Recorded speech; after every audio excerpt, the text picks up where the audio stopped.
మాతృదేవోభవ. నీ పని నీవు చేసుకొను నీమము దప్పవు, కోడలైన నిన్నాపగలేదు. నీదగు మహాక్రమ శిక్షణ సుంతయైన మా దపునకైన రాదు. బహుధా తపించడి వేళనైన తాపోపశమంబు కోరవు. మహోన్నత నిగ్రహ విగ్రహంబవో, మహోన్నత నిగ్రహ విగ్రహంబవో. మహారణాలలో సైతం మానవత్వం ఏ విధంగా పరిమళిస్తుందో రుజువు చేస్తూ ఉన్న మహాభారత కథాశ్రవణం కోసం ఎదురు చూస్తూ ఉన్న భక్తి టీవీ ప్రేక్షక మహాశయులందరికీ కవి బ్రహ్మ ఉభయ కవి మిత్రుడు తిక్కన సోమయాజ రచించిన ఆంధ్ర మహాభారతం అశ్వమేధ పర్వానికి సాగుతున్న సామాజిక వ్యాఖ్యలో 1766 భాగానికి స్వాగతం పలుకుతున్నాం.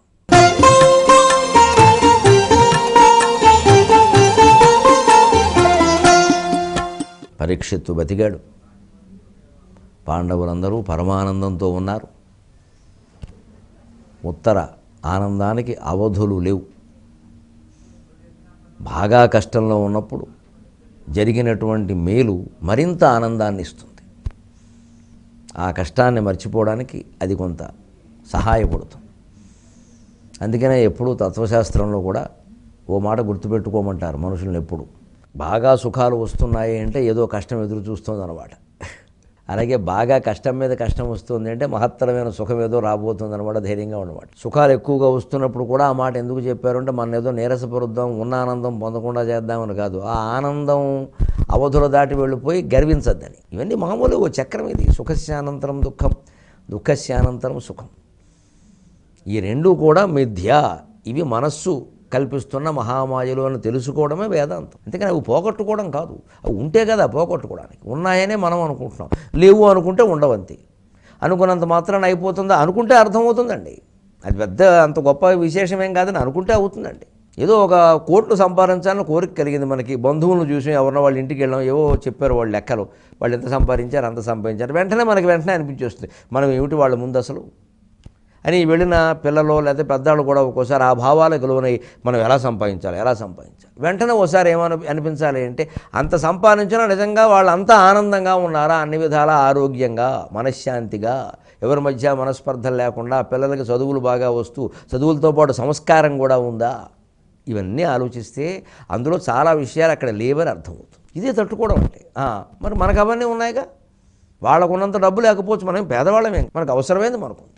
అన్ని ముఖ్యమైన విషయాలు ఉన్నప్పుడు అవేమీ వాళ్ళకి లేనప్పుడు కేవలం డబ్బు ఉంటే ఉపయోగం ఏమిటి? మరి కేవలం డబ్బు గురించే వాళ్ళు ఎందుకు మాట్లాడారండి? అవన్నీ లేవని వాళ్ళకి తెలుసు, మనకు ఉన్నాయని కూడా తెలుసు. అది వాళ్ళు అసూయపడుతున్నారు. మీరేదో మంచివాళ్ళు ధర్మాత్ములు అనుకుంటున్నారేమో, డబ్బు ఉండడమే ముఖ్యం, లోకంలో మంచిదనం ధర్మం ముఖ్యం కాదని మనకు చెప్తారు వాళ్ళు. ఎందుకంటే అవి వాళ్ళకి లేవు కాబట్టి. ఇదేనండి చర్చలు జరుగుతుంటే గమనించాల్సింది. ఇలా చర్చించుకుని మనలో మనమే తర్కించుకుని ఊరుకుంటే మనకు ఆ కాంక్ష ఉండదు. ఇంకా అనవసరం, మనం బాగానే ఉన్నాగా. ఇదే తత్వం. అది తెలుసుకోగలిగితే అందరం ఆనందంగా. ఇప్పుడు చుడే ఆయనకి స్వయంగా ఓ పేరు పెట్టాడు. వంశం పరిక్షీణం అయిపోతున్న దశలో పుట్టాడు కాబట్టి పరీక్షిత్తు అన్నాడు. ఈ మాట పరీక్షిత్తుగాను కూడా ప్రచారంలో ఉంది. అసలైనటువంటి మాట చాలాసార్లు భారత భాగవతాల్లో ఎక్కువగా వాడినటువంటి మాట పరీక్షిత్తే. రేకి హ్రస్వమే ఉంది, దీర్ఘం కాదు. దీర్ఘం వాడినా తప్పు లేదు. పరిరక్షణ చేయడం వల్ల పరిక్షీణం అయిపోయిన దశలో కాబట్టి పరీక్షిత్తు అన్నారు. అది కాస్త పలుకుబడిలో పరీక్షిత్తు కింద అయింది. కానివ్వండి. అలా పెట్టాక ఇంత సంఘటన ఇక్కడ జరుగుతూ ఉంటే చిత్రం అండి. ధర్మరాజు, భీముడు, అర్జునుడు, నకులుడు, సహదేవుడు ఎవ్వరూ లేరు ఇక్కడ. మొత్తం ఆడవాళ్లే ఉన్నారు. ఎక్కువ కుష్ఠుడు వచ్చి శిశువును బతి. వీళ్ళందరూ హిమాలయాల దగ్గరికి ఆ బ్రాహ్మణులు తమకు అక్కర్లేదని చెప్పేసి భవిష్యత్ తరాల కోసం దాచిపెట్టినటువంటి నిధిని తేవడానికి వెళ్ళారు. మనం ఇదివరకే చెప్పుకున్నాం ఆ విషయం. పరీక్షిత్తు మృత శిశువు బతికే ఘట్టం రావడానికి ముందు అది జరిగిందని, ఆ నిధికి పూజ కూడా చేశారని, ఆ నిధిని అక్కడి నుంచి రకరకాల వాహనాల మీద తరలించారని. వాళ్ళు ఇప్పుడు వచ్చారు ఇక్కడికి. అంటే ఇంట్లో ఏ ఘట్టాలు జరిగి ఎవరు ఏ రకంగా ఉన్నా ఎవరి పనిలో వారు ఉన్నారు. ఇదే మనం అర్థం చేసుకోవాలి. సామాజికంగా ఉపయోగం అంటే అది.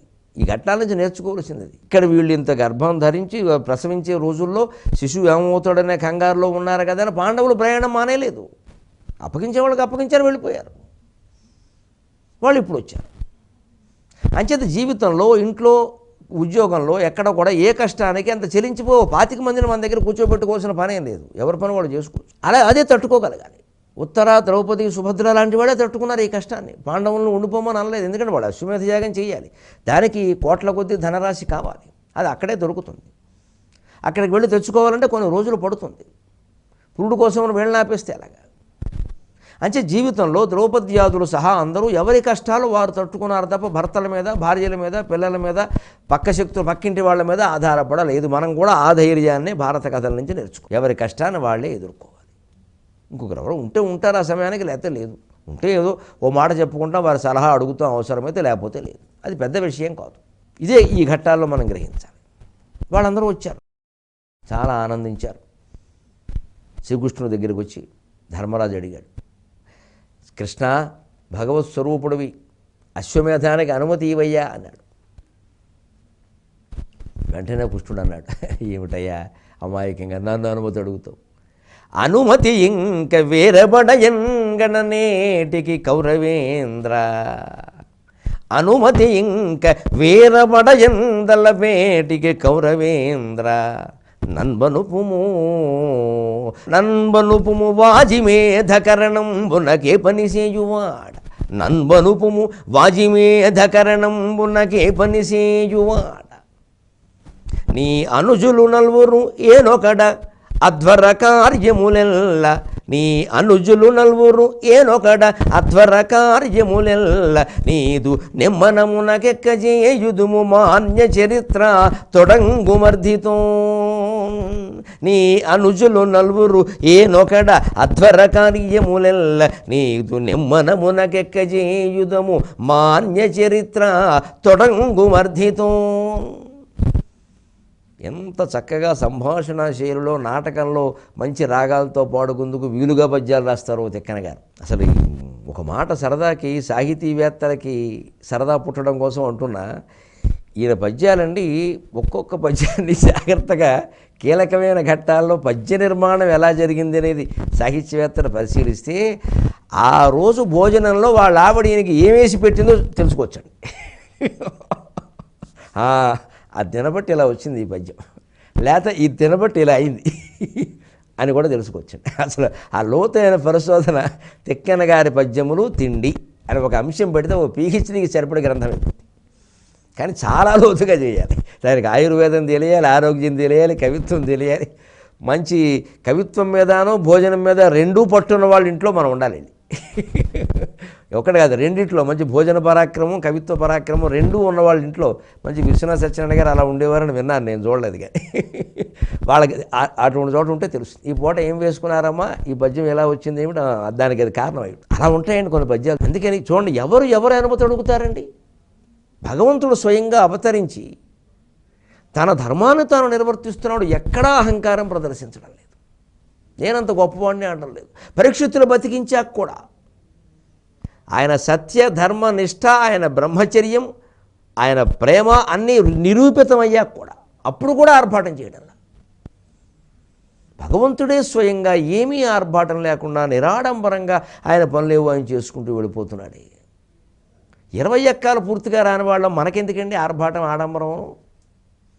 ప్రతి చిన్నదానికి ఆడంబరం, ప్రతి చిన్నదానికి ఆర్భాటం, ప్రతిదానికి పెద్ద టౌకేసి ప్రచారం చేయడం దేశం అంతా. ఇది చేసాం, అది చేసాం.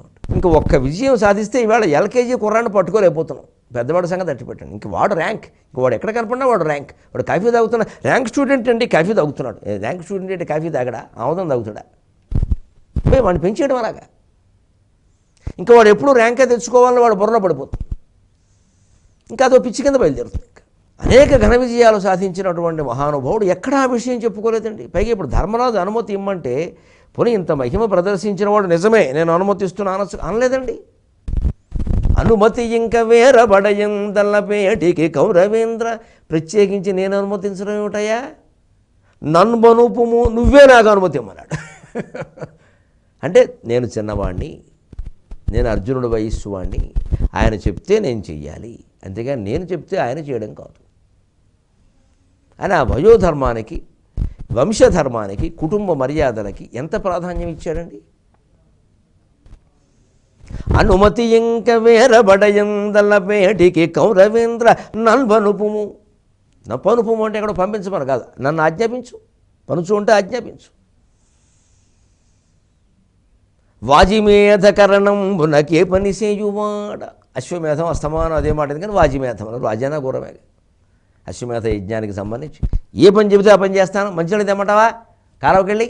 చిన్నతనంలో ఏమైనా సంతర్పణలు అవి అయితే కాలువకెళ్ళి మంచినీళ్ళు తేవడం కోసం మా బోటికెళ్ళి పంపించేవారు, ఎడ్ల బండి ఇచ్చి. దాని నిండా గుండెలు పెట్టేవారు.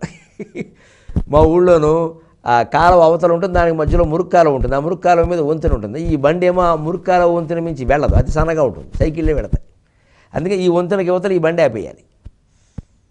ఇక్కడ గుండిగలు ఉంటాయి ఇందులో.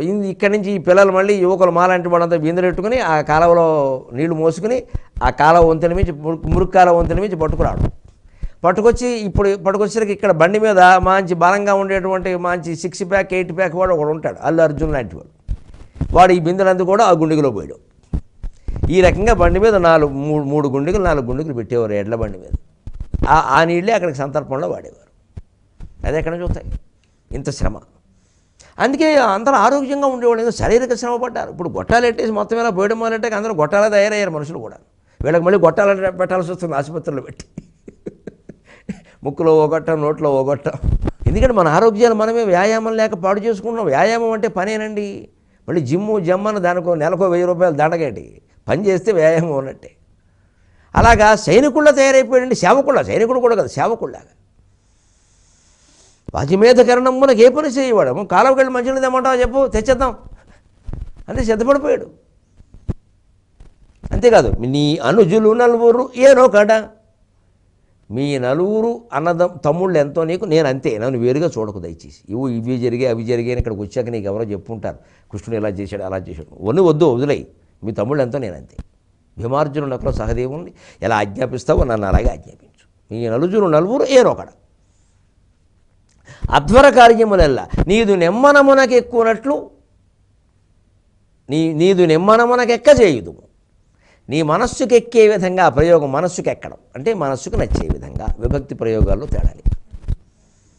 యజ్ఞానికి సంబంధించిన ప్రతి కార్యము కూడా నీ మనస్సుకి ఎలా నచ్చుతుందో అలా చేస్తాను, నీకు నచ్చే విధంగా చేస్తాను. అంటే పని చేసేటప్పుడు యువతరం దృష్టిలో పెట్టుకోవాలి. చేసేసాం అయిపోయింది కాదు, ఈ పని ఎవరు మనకి చెప్పారో వారికి నచ్చే విధంగా ఉండాలి. ఏదో అయిపోయిందంటే అయిపోయిందని కాదుగా, బాగుందో చాలా బాగా చేసింది, అన్నదానికంటే ఇంకా బాగా చేసాం అంటే ఆ పనిలో కాస్త అందానికి కూడా ప్రాధాన్యం ఇవ్వడు, సౌకర్యానికి సుఖానికి అన్నిటికీ ప్రాధాన్యం ఇవ్వడు. సూక్ష్మ బుద్ధితో ఆలోచిస్తే తెలుస్తాయి అటువంటి. అలాంటివి కాస్త చేస్తే అందరూ ఆనందిస్తారు. నీ నిమ్మనమునకు ఎక్క చేయదు. మాన్య చరిత్ర తొడంగు అర్థితో. పునుకోవయ్యా, పనిగట్టుకుని పూనుకో. అర్థితోని తొడంగము అంటే పనిగట్టుకుని పూనుకో, నిర్భయంగా హాయిగా ముందుకు వెళ్ళిపో.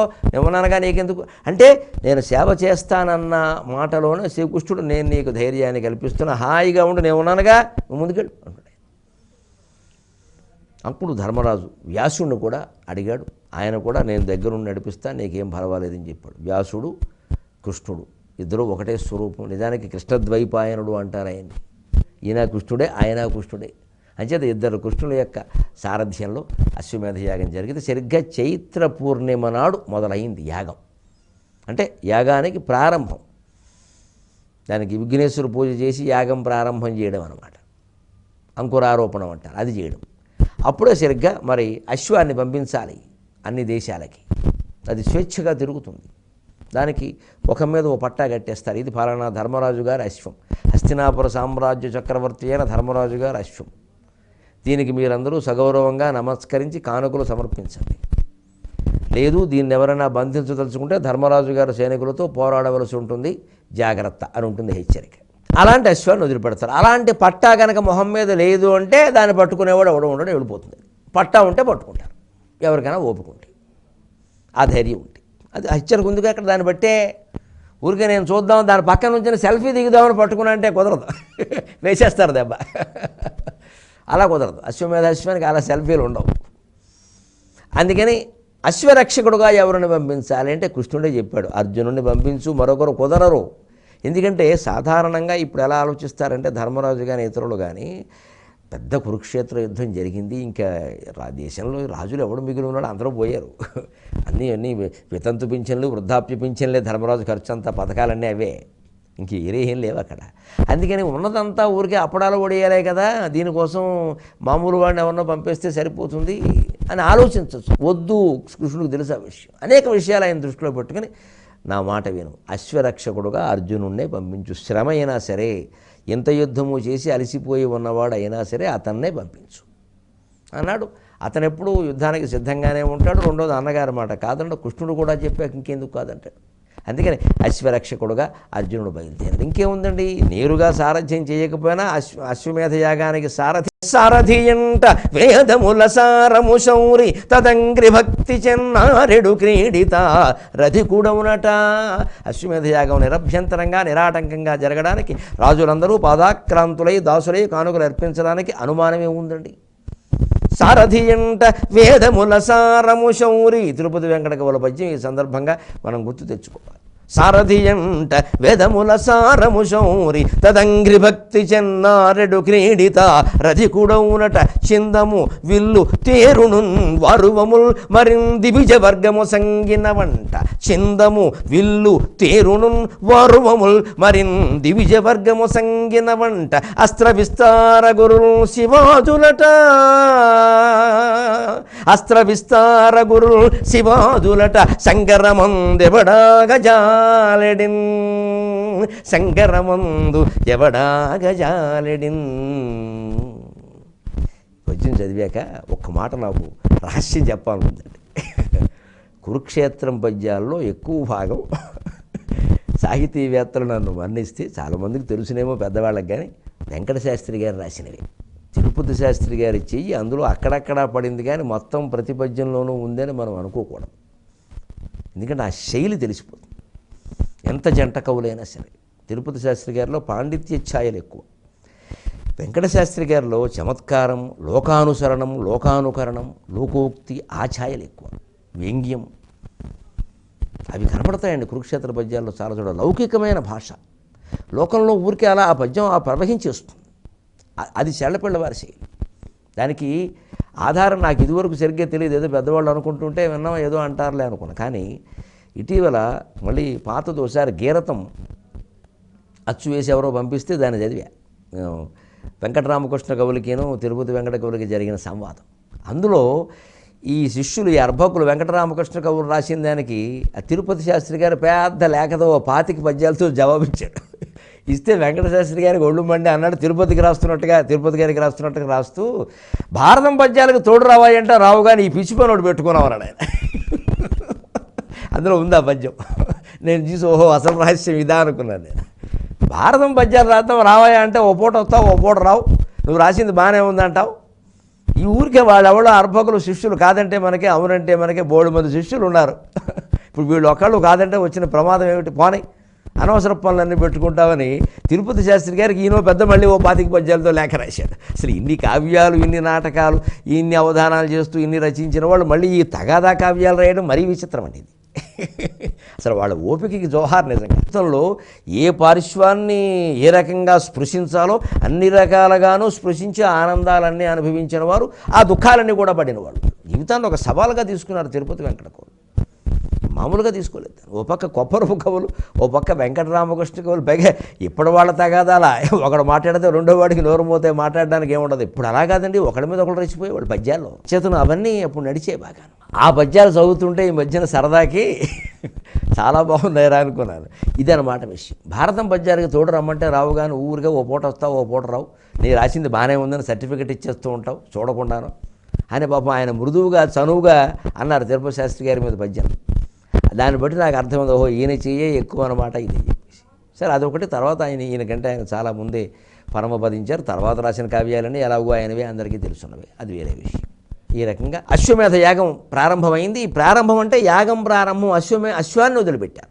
నిజమైన అశ్వమేధ యాగం యజ్ఞం, రాజులందరూ రావడం, సన్మానాలు సత్కారాలు, నాట్య కార్యక్రమాలు, మాబోటిగాళ్ళ అవధానాలు, ఇవన్నీ ఏడాది తర్వాత ఉంటాయి. సరిగ్గా తర్వాత వచ్చే చైత్ర పూర్ణిమ నాడు యజ్ఞం చేయాలి అని వ్యాసుడు ముహూర్తం పెట్టాడు. అందుకని దానికి ప్రారంభం ఈ చైత్ర పూర్ణిమ నాడు మొదలైంది. అది విశేషం. అంటే ఒక ఏడాది పాటు అశ్వమేధ యాగం కొనసాగుతుందన్నమాట. ఈ ఏడాదిలో మొత్తం దేశాలన్నీ తిరగాలేము సామాన్యమా. మాళవ కొంకణ ద్రవిడ మత్స్య కళింగ పుళింద భోజ నేపాళ విదేహ పాండ్య కురు బర్బర సింధు యుగంధరాంధ్ర సింధు యుగంధరాంధ్ర బంగాళ కరుష టెంకణ త్రిగర్త సుదేష్ణ మరాఠ లాట పాంచాల నిషాద ఊర్జరక సాళ్వ మహేషుల గెలిచెనత్తరిన్. ఈ పద్యం ఎవరిదో సాహితీవేత్తలు ఎలాగో ఆలోచిస్తారు, మిగిలిన వాళ్ళు కూడా ఆలోచించండి. తిక్కన గారిది అయితే కాదు, మరో చోట నుంచి పట్టుకొచ్చారు, పద్యం బాగుంది కదా అని చెప్పేసి ఎవరిదో కాసేపు ఊహ చేయండి. మళ్ళీ రేపు మనం కలుసుకున్నప్పుడు అదేమిటో తెలుసు. అనేక రకాల దేశాలు, మాళవ కొంకణ ద్రవిడ, ఆ రోజుల్లో ఉండే దేశాలండి. మాళవ కొంకణ ద్రవిడ మత్స్య కళింగ పుళింద భోజ నేపాళ విదేహ పాండ్య కురు బర్బర సింధు యుగంధర ఆంధ్ర బంగాళ కరుష టెంకణ విదేహ సుదేష్ణ మరాఠ లాట పాంచాల నిషాద గుర్జరక సాళ్వ మహీషుల గెలిచెనత్తరి. నేను ఆ చివర ఒక్క మొక్క కొంచెం మహీషుల తర్వాత ఉండే ఒక్క 2 గణాలే మార్చాను తప్పితే మిగిలిందంతా అసలైన పద్యమే. ఎవరు రాశారు, ఏ కావ్యంలోది, సరదాకు క్విజులాగే పడదాం. రేపటికి మీరు ఆలోచించి పెట్టుకోండి. ఇది శ్రీమద్ ఉభయ కవిమిత్ర కొమ్మనామాత్య పుత్ర ఉదారాధన విరాజి తిక్కన సోమయాజి ప్రణీతంబైన శ్రీమద్ ఆంధ్ర మహాభారతంబునందు అశ్వమేధ పర్వంబునందు తృతీయాశ్వాసము సమాప్తము. ఈ కార్యక్రమం